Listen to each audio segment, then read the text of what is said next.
요즘 누가 TV 보냐 이런 말 많이 하잖아요. 그런데 말이죠.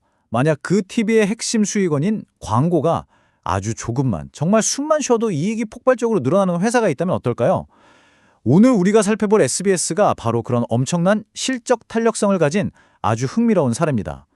이번 분석을 끝까지 보시면요. 최악의 광고 불황 속에서 SBS가 어떻게 글로벌 스트리밍이라는 새로운 무기를 찾아내는지 그 생존과 성장의 비밀을 아주 명확하게 알게 되실 겁니다. 자, 바로 시작하죠. 시작부터 질문이 굉장히 세죠. 여러분, 한번 상상해 보세요. 내가 다니는 혹은 운영하는 회사의 핵심 매출이 딱 3년 만에 절반으로 뚝 떨어진다면요. 이건 뭐 상상만 해도 아찔한 위기 상황일 겁니다. 그런데 이게 바로 오늘날 SBS를 포함한 모든 지상파 방송사들이 마주하고 있는 현실입니다. 오늘 우리는 이 질문에 대한 답을 찾아가는 여정을 함께 떠나볼 겁니다. 그럼 먼저 SBS를 둘러싼 이 거대한 폭풍, 그 위기의 실체부터 들여다보겠습니다. 이름하여 광고 쇼크. 이 전통적인 TV 광고 시장이 얼마나 빠르고 또 얼마나 가혹하게 무너지고 있는지 충격적인 숫자로 직접 한번 확인해 보시죠. 이 타임라인을 보시면 정말 입이 떡 벌어집니다. 2023년에 이미 22%나 줄었던 TV 광고 매출이 2024년에는 17%, 그리고 심지어 올해 3분기까지 누적으로는 무려 20%가 또다시 감소했습니다. 이게 무슨 뜻이냐면요. 일시적인 부진이 아니라 아예 시장의 구조 자체가 무너지고 있다는 걸 보여주는 데이터인 거죠. 하락세가 멈추기는커녕 계속 가속도가 붙고 있다는 점이 핵심입니다. 네, 그래서 결론은 이겁니다.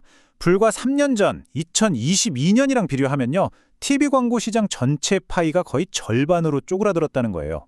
이 보고서에서도 예상하기 쉽지 않았던 수준의 충격적인 하락이라고 표현할 정도니까요. 자, 이렇게 혹독한 시장 환경 속에서 SBS는 과연 어떤 성적표를 받았을까요? 자, 이제 두 번째 섹션으로 넘어가서 이 산업 전체의 위기가 SBS의 재무제표에 구체적으로 어떻게 찍혔는지 숫자로 한번 뜯어보겠습니다. 이 폭풍우 속에서 SBS가 어떤 항해를 하고 있는지 그 결과를 보시면 꽤나 흥미로우실 겁니다. 2025년 3분기 실적입니다. 먼저 매출액을 보면 2,392억 원, 작년 같은 기간보다 28%나 감소했습니다. 앞에서 봤던 광고 시장 붕괴가 그대로 반영된 결과죠. 그런데 말이죠. 진짜 재밌는 부분은 바로 영업이익입니다. 130억 원으로 흑자 전환에 성공했고요. 이건 시장이 예상했던 110억 원을 훌쩍 뛰어넘는 그야말로 어닝 서프라이즈였어요.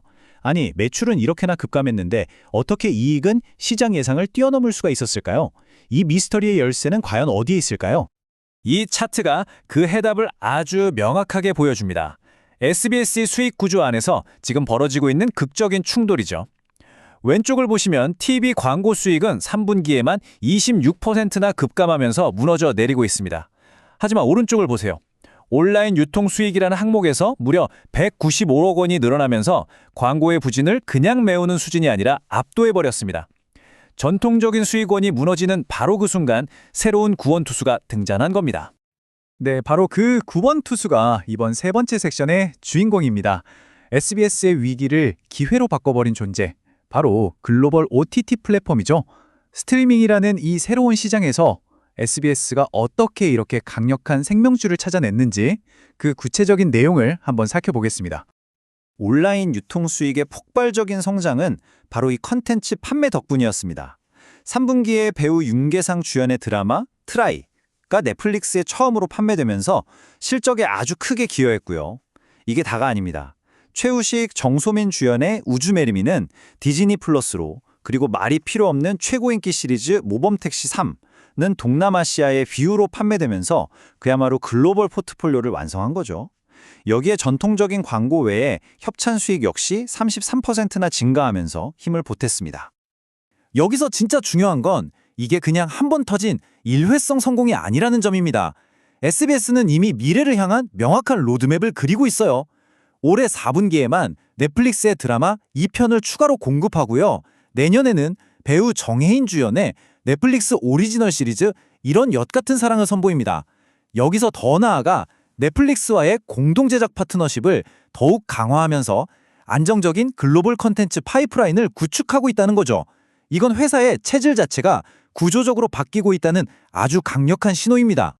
자, 이제 네 번째 섹션에서는 지금까지 살펴본 문제점과 해결책을 종합해서 SBS를 둘러싼 투자 방정식을 한번 풀어보겠습니다. 잠재적인 기회는 무엇이고 또 여전히 남아있는 리스크는 무엇일까요? 이 보고서에 정말 핵심을 꿰뚫는 문장이 하나 나옵니다. 여기서 바로 오늘 설명의 가장 중요한 키워드, 실적 탄력성의 의미가 드러나는데요. 무슨 말이냐면 지금 SBS가 내고 있는 이익은 최악의 광고 시장이라는 아주 무거운 족쇄를 발에 찬 상태에서 간신히 달성한 거라는 뜻입니다. 만약에 말이죠, 이 족쇄가 조금이라도 헐거워진다면 그 잠재력은 과연 어느 정도일까요? 바로 이 숫자입니다. 600억 원. 만약에 올해 광고 시장이 작년 수준만 유지해줬더라면 SBS는 연간 600억 원의 영업이익을 충분히 낼 수 있었다는 분석입니다. 지금 상황은 글로벌 OTT라는 새로운 성장 동력 위에 광고 부진이라는 거대한 바위가 짓누르고 있는 형국인 거죠. 이 바위만 조금 치워지면 그 아래에 잔뜩 눌려있던 이익의 스프링이 엄청난 힘으로 치어오를 수 있다는 걸 이 숫자가 보여주고 있습니다. 그래서 SBS의 미래는 이 두 가지 시나리오의 팽팽한 줄다리기라고 볼 수 있습니다. 기회 요인은 아주 명확하죠. 광고 시장이 바닥을 찍고 회복하기만 해도 이익이 폭발적으로 늘어날 수 있다는 점, 그리고 넷플릭스와 같은 글로벌 파트너십이 앞으로 더 확대될 수 있다는 잠재력입니다. 반면에 리스크도 분명히 존재합니다. 광고 시장의 부진이 생각보다 더 길어질 수 있고요. 방송사라는 업의 특성상 높은 고정비는 계속해서 부담이 될 겁니다. 물론 콘텐츠 제작 시장의 경쟁은 앞으로 점점 더 치열해지겠죠? 그렇다면 우리는 앞으로 무엇을 지켜봐야 할까요? 투자자라면 이 4가지 핵심 체크 포인트를 꼭 기억해야 합니다.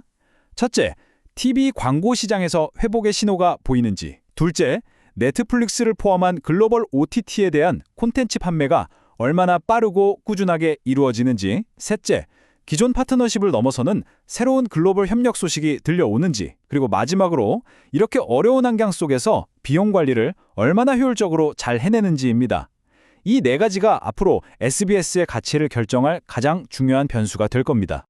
오늘 분석을 마무리하면서 이 질문을 던져봅니다. SBS의 미래는 꺼져가는 전통 광고의 불씨를 되살리는 데 있을까요? 아니면 활활 타오르면 글로벌 컨텐츠의 불길에 몸을 던지는 데 있을까요? 아마 정답은 이 둘 사이에서 어떻게 절묘한 균형을 찾아가느냐에 달려 있을 겁니다. 여러분의 생각은 어떠신가요? 오늘 SBS의 흥미로운 생존과 성장 스토리에 대한 분석은 여기까지입니다. 마지막으로 본 자료는 투자 자문이 아닌 정보 제공을 목적으로 하며 모든 투자의 최종적인 판단과 책임은 투자자 본인에게 있음을 알려드립니다.